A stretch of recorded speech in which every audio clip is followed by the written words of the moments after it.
आरव, नमन और वेदांश दिल्ली यूनिवर्सिटी में पढ़ते थे और कॉलेज हॉस्टल में एक ही रूम में रहते थे। उनका पहला ही साल था और उन तीनों की काफी अच्छी दोस्ती हो गई थी। उन्होंने एक रात कैंपस को एक्सप्लोर करने का प्लान बनाया। उन्हें किसी ने बताया था कि उनके कैंपस के अंदर एक बहुत पुराना पीपल का पेड़ है जिससे लोग हॉन्टेड या शापित कहते हैं, लेकिन वहां किसी को भी जाने की परमिशन नहीं है। इसलिए उन्होंने प्लान बनाया कि वो वहां जाएंगे और उस पेड़ को देखेंगे। वो कॉलेज की एक दीवार टाप कर उस कंपाउंड में पहुंच गए जहां वो पीपल का पेड़ था। वो जितना बड़ा था उतना ही भयानक भी लग रहा था। उसके आधे पत्ते सूखे हुए थे और आधे जैसे सड़ गए हों। उस पेड़ पर कई चुन्नियां और धागे भी बंधे हुए थे। वेदांश ने मस्ती में दोनों को डेर दिया कि अगर उनमें से कोई भी उस पेड़ से एक चुन्नी निकाल के ले आएगा तो वेदांश उसे 2000 रुपए देगा। घबराए हुए नमन ने तो पहले ही मना कर दिया, लेकिन आरव एकदम से पेड़ की तरफ चलने लगा। नमन ने डरते हुए आरव को रोका और उस पेड़ की कहानी बताने लगा। उसने बताया कि ऐसा कहा जाता है, एक लड़की को उसके बॉयफ्रेंड ने कई साल पहले मारकर उसे उस पेड़ के नीचे दफना दिया था। कहते हैं कि उस लड़की की आत्मा आज भी उसी पेड़ से जुड़ी है। माना जाता है कि आज तक जिसने भी उस पेड़ को छुआ है, उस लड़की की भूतनी ने उसकी जान ले ली है। पर आरव नमन की इन कहानियों का मजाक उड़ाने लगा और बिना डरे पेड़ के सामने जाकर खड़ा हो गया। नमन बार बार उसे पेड़ को छूने से मना करता रहा, पर आरव ने एक ही झटके में उस पेड़ से ना ही सिर्फ एक चुन्नी उतारी बल्कि एक धागा भी निकाल लिया और सीधा आकर वेदांश के हाथ में थमा दिया। वेदांश ने उसी वक्त शर्त के मुताबिक आरव को पैसे दिए और वो दोनों डरे हुए नमन का मजाक उड़ाने लगे। कुछ देर बाद वो तीनों वापस अपने हॉस्टल में पहुंचे। एग्जाम्स खत्म होने की वजह से ज्यादातर स्टूडेंट्स सेलिब्रेट करने बाहर गए थे, तो उस रात वो तीनों अपने फ्लोर पर बिल्कुल अकेले थे। डर के मारे नमन ने अंदर से दरवाजा बंद कर लिया था और वेदांश और आरव भी थके होने के कारण कमरे में गए। कुछ ही देर बाद शीशा टूटने के जोर की आवाज से तीनों की नींद एक साथ खुल गई। उन्होंने आसपास देखा तो सब सही सलामत था, पर खिड़की बार बार अपने आप खुल रही थी। आरव तुरंत उठा और डरते हुए उसने खिड़की बंद कर दी, लेकिन ये बात बाकी दोनों को थोड़ी अजीब लगी क्योंकि हर बात पर मजाक उड़ाने वाला आरव एकदम से चुप हो गया था।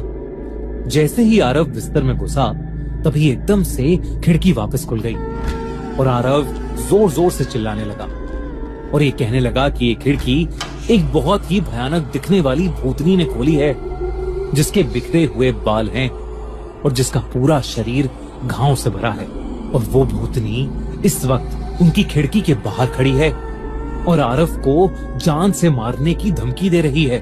वेदांश और नमन को कुछ समझ नहीं आ रहा था क्योंकि उस खिड़की के बाहर कुछ भी नहीं था।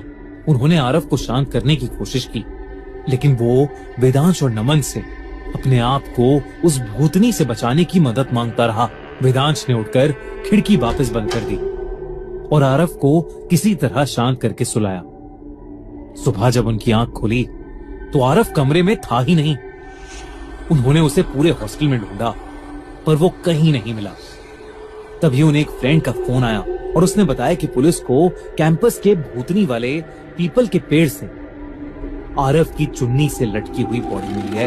ये सुनकर वेदांश और नमन के डर का कोई ठिकाना नहीं था क्योंकि अब उन्हें समझ आ गया था कि ये सब उस पीपल के पेड़ की भूतनी की वजह से हो रहा है।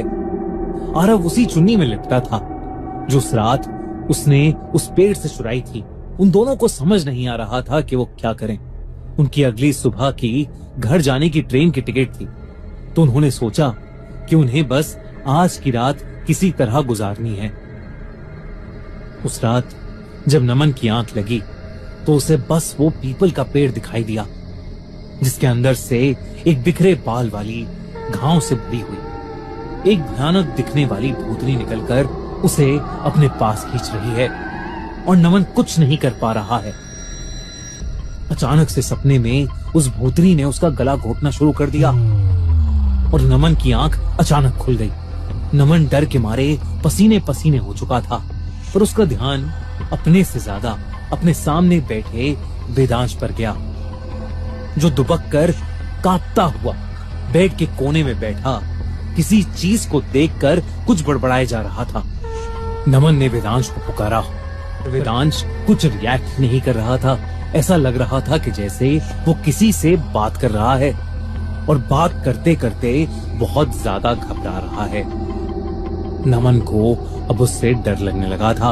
वो उसे फिर से पुकारने लगा, लेकिन वेदांश उसकी बात को अनसुना करके बस कांपे जा रहा था। नमन को लगा कि वेदांश को मेडिकल हेल्प की जरूरत है, इसलिए वो फौरन अपने बेड से उठकर हॉस्टल वार्डन के रूम के बाहर जाकर दरवाजा खटखटाने लगा। पर जैसे ही वो दरवाजा खुला, नमन सुन्न पड़ गया।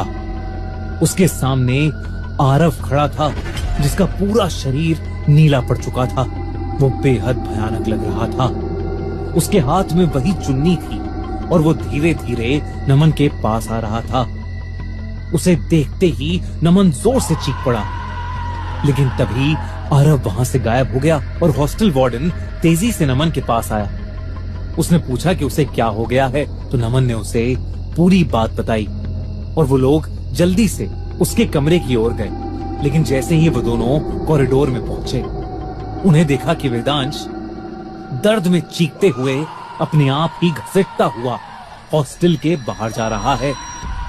वो दोनों उसके पीछे पीछे भागे और उसी पीपल के पेड़ वाले कंपाउंड में पहुंच गए। वहां उन्होंने जो देखा, वो देखकर उनकी हालत खराब हो गई। वेदांश हवा में फ्लोट कर रहा था। साफ साफ दिख रहा था कि वो किसी अदृश्य शक्ति के वश में है। वेदांश दर्द में चीख रहा था, जैसे कोई उसके अंदर से उसकी जान निकाल रहा हो। नमन उसे पुकार रहा था, पर उसका वेदांश पर कोई असर नहीं हो रहा था। तभी वेदांश की गर्दन अचानक से चटक गई और वो जमीन पर नीचे गिर पड़ा। इससे पहले कि नमन और वो हॉस्टल वार्डन उसके पास जा पाते, उनके सामने वही बिखरे बाल वाली, घावों से भरी हुई एक भयानक दिखने वाली भूतनी आ गई। वो बेहद खूंखार दिख रही थी। नमन और हॉस्टल वार्डन दोनों उसे देखते ही बेहोशी की हालत में आ गए और नीचे गिर पड़े। अगली सुबह जब उन दोनों की आंख खुली, तो उन्हें देखा कि बेजान सा वेदांश वैसे ही उस पीपल के पेड़ से लटका हुआ है जैसे आरव लटका था। ये खबर पूरे कैंपस में फैल गई और उस पीपल के पेड़ के उस पूरे कंपाउंड को सीमेंट से बंद कर दिया गया। नमन ने उस पेड़ का मजाक नहीं बनाया था और शायद इसीलिए वो जिंदा बच गया। पर लोग आज भी उस रास्ते के आसपास जाने से डरते हैं, क्योंकि क्या पता उस भूतनी का अगला शिकार वही बन जाए।